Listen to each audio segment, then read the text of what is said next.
Hoje o poder de Deus é o poder para a salvação, mas é também um poder para o livramento. Às vezes o livramento dos nossos medos. Hoje, não sem razão, estamos todos tomados pelo pessimismo, pelo desânimo. As pesquisas de opinião confirmam aquilo que nós já sentimos e experimentamos. Desolação é a palavra que caracteriza o momento em que vivemos em nosso país.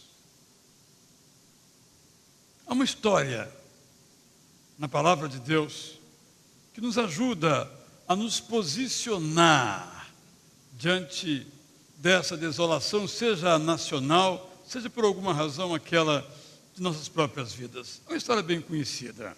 Números capítulo 13, convida você a voltar um pouquinho no tempo. Estamos aqui na cruz, vamos voltar agora aqui para o tempo da aliança, para o tempo em que o povo estava para entrar na terra prometida, para nos enviar o Messias, esse que seria o Cordeiro, o servo, que morreria para a nossa salvação e também para a nossa vida com qualidade.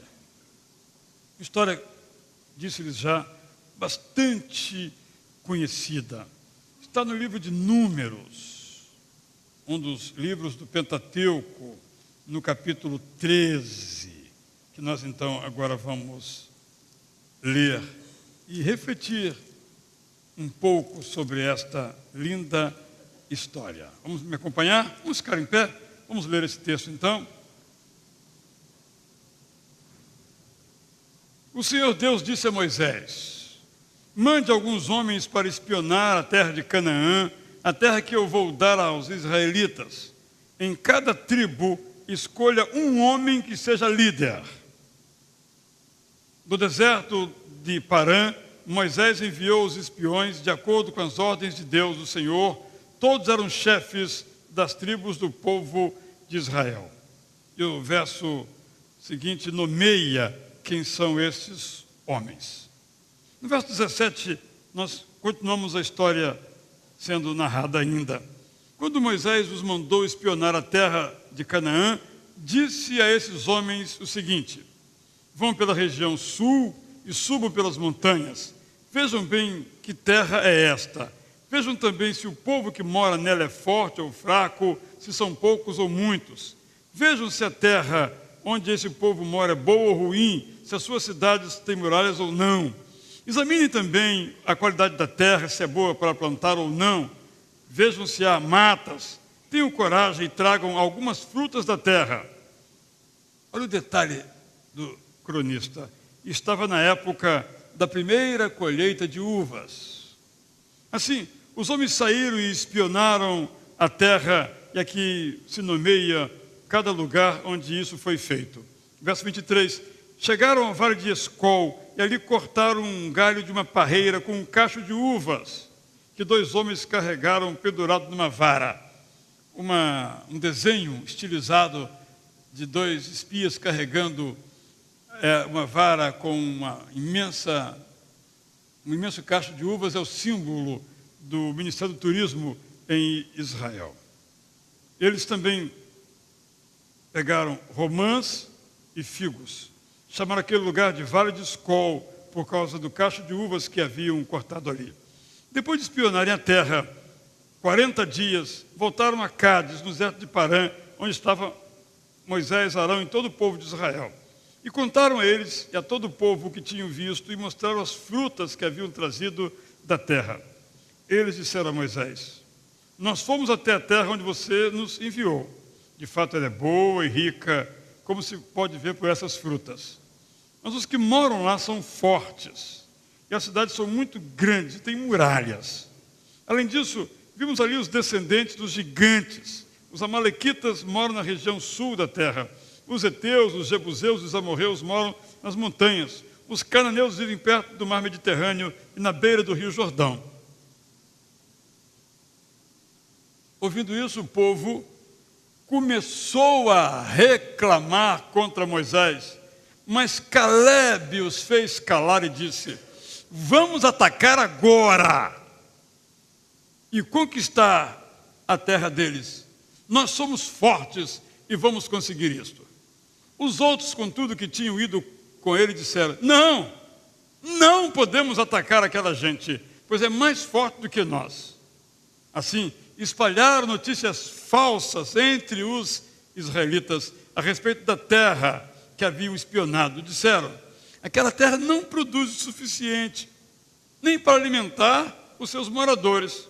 E os homens que vimos lá são muito altos. Também vimos ali gigantes.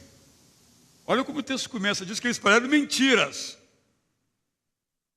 Vimos ali gigantes, os descendentes de Anak. Perto deles nós somos tão pequenos como gafanhotos, e para eles também parecíamos gafanhotos. Então o povo todo, capítulo 14, chorou. Todos os israelitas reclamaram contra Moisés. Seria melhor se tivéssemos morrido no Egito ou nesse deserto. Por que será que o Senhor Deus nos trouxe para essa terra? Agora não reclamava mais contra Moisés, é contra o próprio Senhor Deus, né? Nós vamos ser mortos na guerra, e as nossas mulheres e os nossos filhos vão ser presos. Seria melhor voltarmos para o Egito. Aí tem início um princípio de sedição. Todos, por favor, podem se assentar. Dessa história bem conhecida, que nos ajuda muito a vivenciar as horas que vivemos em nosso país, eu quero trazer algumas lições. A primeira lição de quem lidera a sua família, de quem lidera uma organização, é fazer como Moisés. Estudar as condições para que nós possamos fazer bem aquilo que temos por fazer.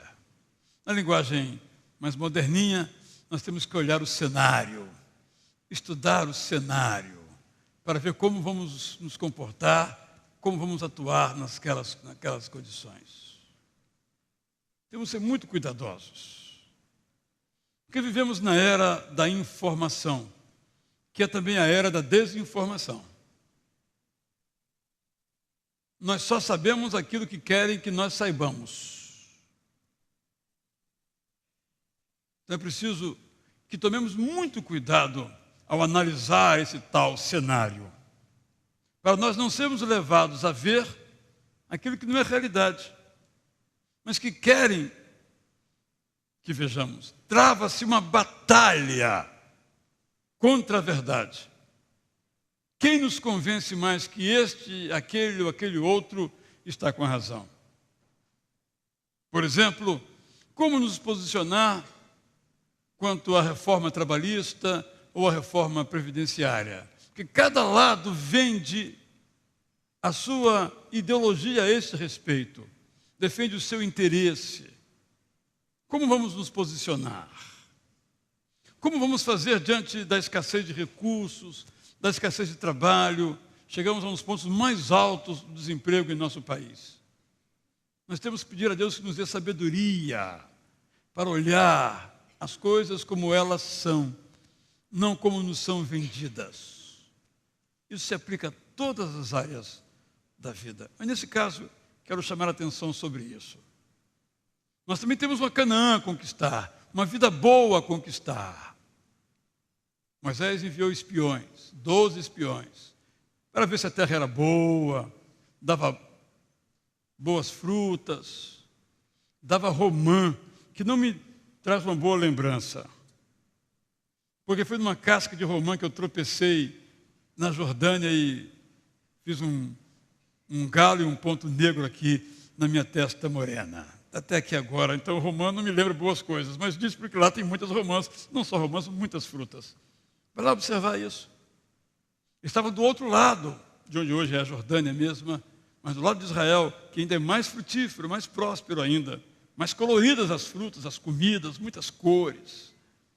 Vai lá observar. Nós temos que observar para tomar decisões corretas, sábias. Nós temos que ser por Deus orientados para tomar boas decisões, porque elas vão ter consequências que podem ser muito dramáticas, muito daninhas, muito dolorosas, muito dificultosas para as nossas vidas. Como Moisés, Deus nos dê sabedoria para espionar, para olhar, para perceber, para entender, para ver a realidade como ela é. E aqui nós temos então um grupo de 12 pessoas, um de cada tribo, grupo esse escalado então para olhar a terra, para observar a terra. Foi o método que Moisés empregou, já que ele não poderia ir, se ele fosse, seria presa fácil. Chamou pessoas que eram desconhecidas do outro lado para fazer esse trabalho de observação. Esse povo voltou. 12. Eles tinham algumas coisas em comum. Todos os 12 disseram que a terra era abundante.